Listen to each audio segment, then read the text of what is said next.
For today's headlines, enhanced community quarantine extension possible. No aid delays, Rody tells local government units. Philippine boxers make victorious return. Robredo rebuke ends unity talks. Bukidnon town livelihood gets needed boost. Pay salaries of unvaccinated employees not allowed to work.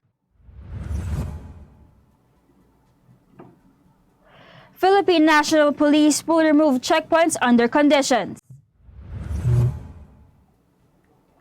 James on Nadine's new love life, I wish her the best. Sudan floods damage thousands of homes. Good morning, I am Venice Bautista, and this is Tribune News on Q.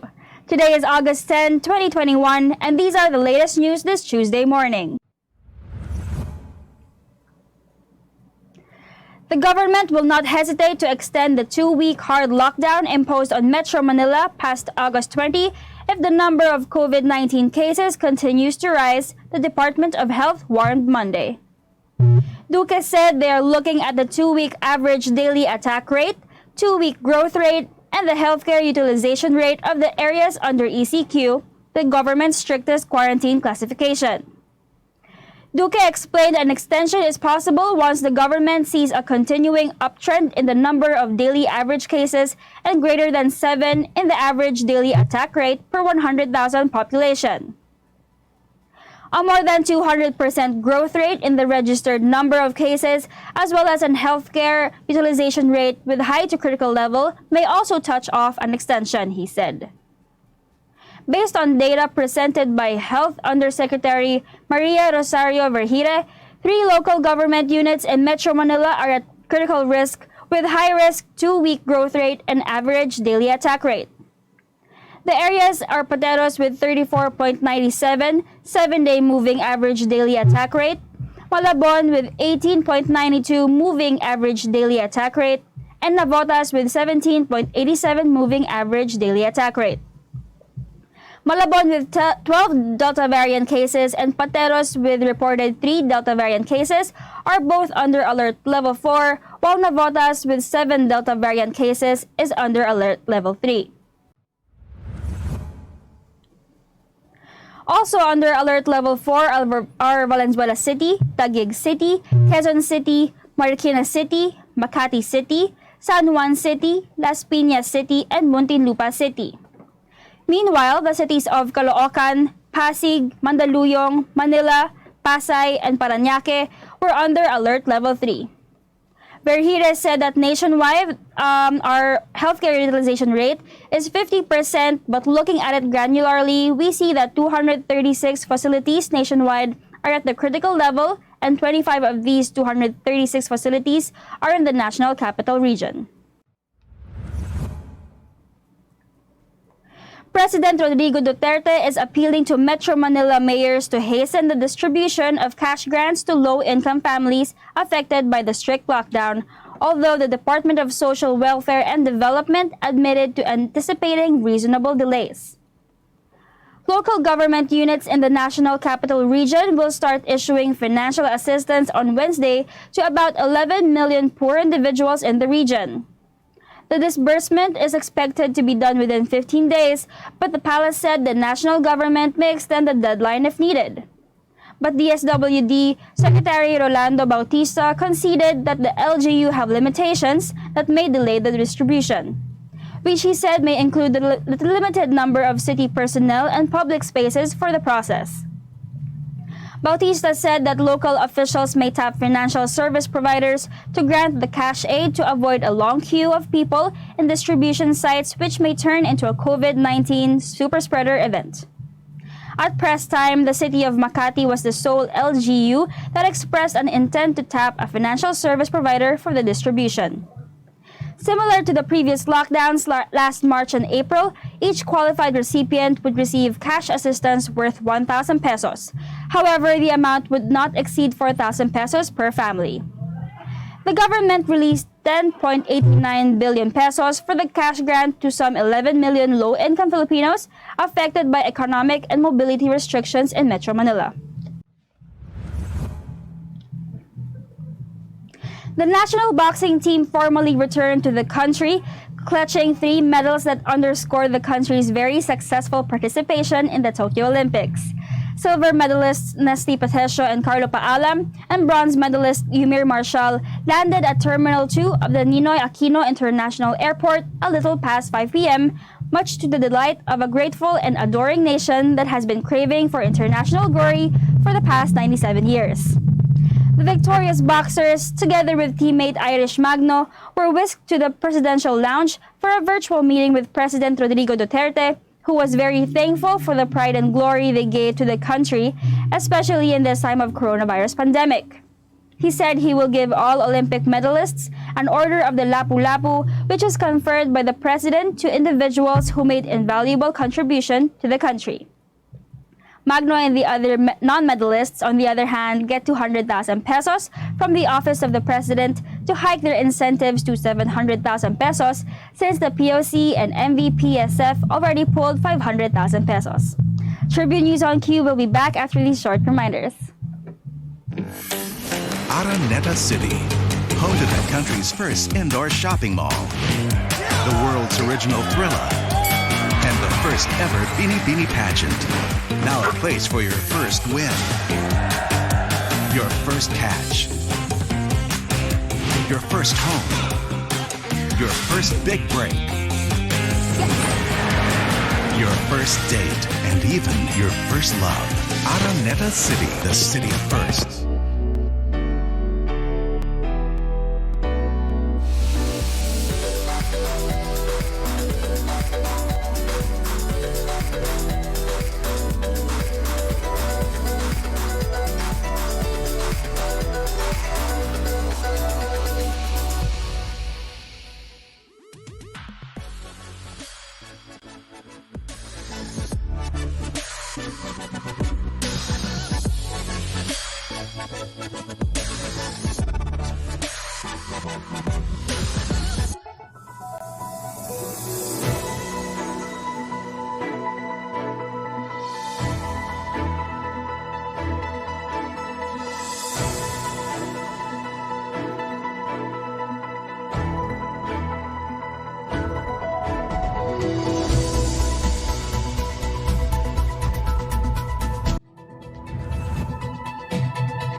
We're back on Tribune News on Q.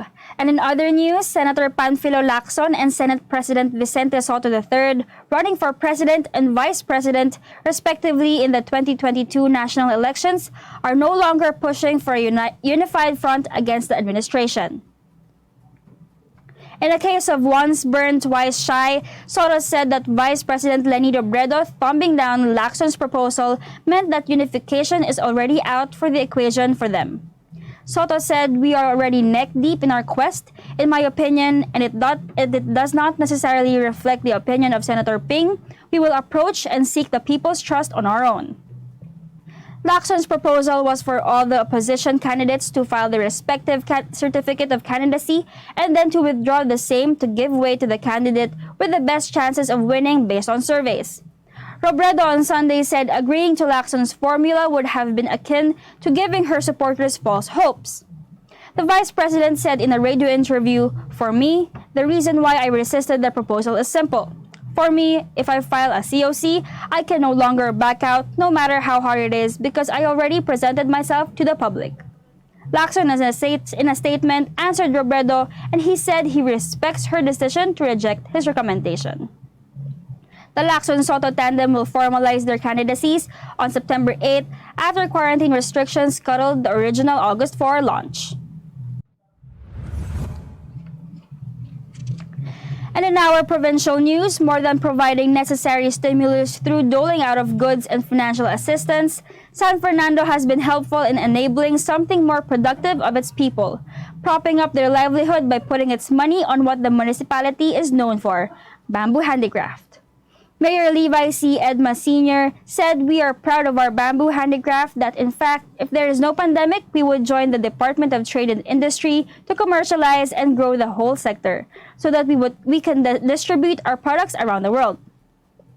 An equal boost in farming is also served. Edma mentioned that their LGU regularly provides farmers seeds and fertilizers with the help of the provincial government and the Regional Department of Agriculture. Insurance training is free and they also have projects. The Farmer Association will be given appropriate assistance to grow their products. Moreover, the municipality has thus far given 6 barangays 20 million pesos each for their farm-to-market trucks. To safeguard its livelihood means safeguarding its resources. Thus, the LGU hired forest guards that patrol its forest reserved area for illegal logging. San Fernando's livelihood assistance also goes out to help in rebel reconciliation efforts to the Philippine Army. Edma calls for further assistance for its indigenous people in funding erection of schools. Labor Secretary Silvestre Bebot Bello III on Monday warned employers who will not let their employees report to work just because they are not vaccinated. In a virtual briefing, Bello said that they will issue an order for employers who will violate the order. He also reiterated that unvaccinated workers should still be able to go to work and should not be discriminated. He also encouraged the workers to be vaccinated and not to be afraid, saying the vaccines are harmless and that it is not mandatory but it is necessary. The labor chief also assured that workers can report to DOLE through hotline 1349 if their employers discriminate against them, so the department can impose administrative sanctions. Bello added that they will talk to the employers and request their employees to let them work, otherwise the latter should pay them or give them their wages.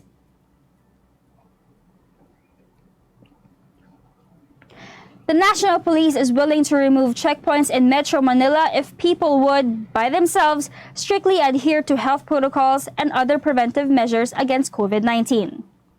PNP Chief General Guillermo Eleazar earlier expressed willingness to remove checkpoints amid traffic congestion caused by some of the roadblocks and the need to deploy lawmen to other areas like vaccination centers.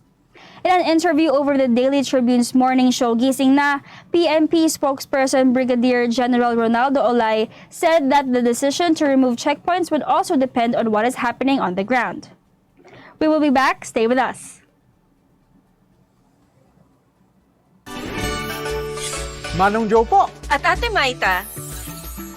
Ngayong Hunyo, bahagyang tumaas ng 8 centavos per kilowatt hour ang overall electricity rates. Ito'y dahil sa dagdag singil sa WSM. Alam niyo ba, pwede kayong i-update ng Meralco sa text or sa email gaya ni Sarah G. Sisendan kayo ng advanced updates tulad ng upcoming bill details. Di na kayo kakaba-kaba sa paghihintay ng bills. At anumang mangyari sa bill, masira, mabasa, o mawala, no problem. To get updates, i-update ang inyong contact information sa Facebook Messenger, meralco.com.ph, email, hotline 16211 o Meralco Business Centers. Handa kami makapag-ugnayan sa inyo para makapaghatid ng mas mabuti, mabilis, at pagkinahawang serbisyo. Hanggang sa susunod na Meralco Advisory. Iba ng panahon, ang dami ng bago ngayon. Pati ang mundo natin, well, nagbago na rin. Buti ang bayan, bigger, better na. You can buy it sa centers, pati sa mga parts may online pa at app. You can buy it with your fingers, still phone remittance and more. Online shopping, you can buy it all. Di magpadala, you can buy it all. Anumang pera transaction, you can buy it all. Sabayan ang pagbabago ng mundo for all your pera transactions, all new Bayan.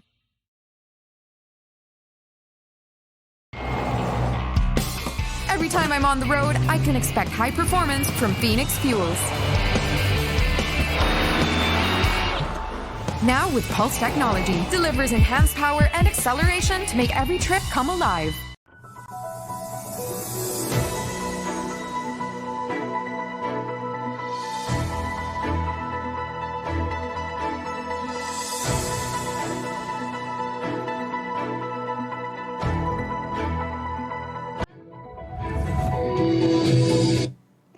You are still watching Tribune News on Q. And for our showbiz news, I wish her the best, James Reid said in response to a question if he's okay with Nadine Lustre having a new boyfriend. The 28-year-old actor-singer who guested on the Boyabunda Talk channel on YouTube on August 6 pointed out, "I don't think anyone in that situation is really excited to see their ex with someone else, but that's not my choice." Abunda asked that if it were his choice, what would he choose?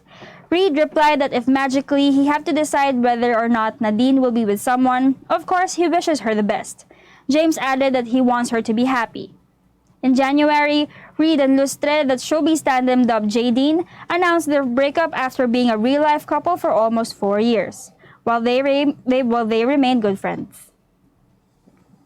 Thousands of homes have been damaged in Sudan after torrential rains caused heavy flooding, with many streets in the capital Khartoum deep in water. Heavy rains usually fall in Sudan from June to October, and the country faces severe flooding every year, wrecking properties, infrastructure, and crops. In Atbara, a city in Sudan's northeast, the official news agency SUNA reported that a number of houses had collapsed due to the heavy rains. The UN said that over 800 homes have reportedly been destroyed and over 4,000 homes damaged. Last year, heavy rains forced Sudan to declare a 3-month state of emergency after flooding affected at least 650,000 people, with over 110,000 homes damaged or destroyed. And that wraps up this stories this morning. Before we go, we would like to thank the SM Store, the Araneta Center, the Department of Tourism, MG Motors, Hina Motors, Security Bank, and Overseas Community Affairs Council member Alan Lin of Republic of China for their continued support. Again, this is Venice Bautista, and you are watching Tribune News on Q. Stay safe, stay healthy, and stay at home. Good morning. Catch the latest news on our website, tribune.net.ph, and follow us on Facebook, Twitter, and Instagram. You can also subscribe to our YouTube channel, Tribune Now.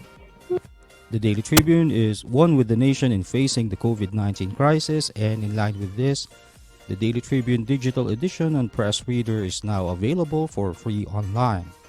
You can also download the Daily Tribune app on Apple Store for iOS users and Google Play for Android users to get the latest and most comprehensive news online. Daily Tribune is also inviting everyone to join its community Viber Katribu to get updates on the freshest and hottest news and entertainment stories of the day. Tarcito emoticons are also available on our community Viber. Just click on the link in this video to join.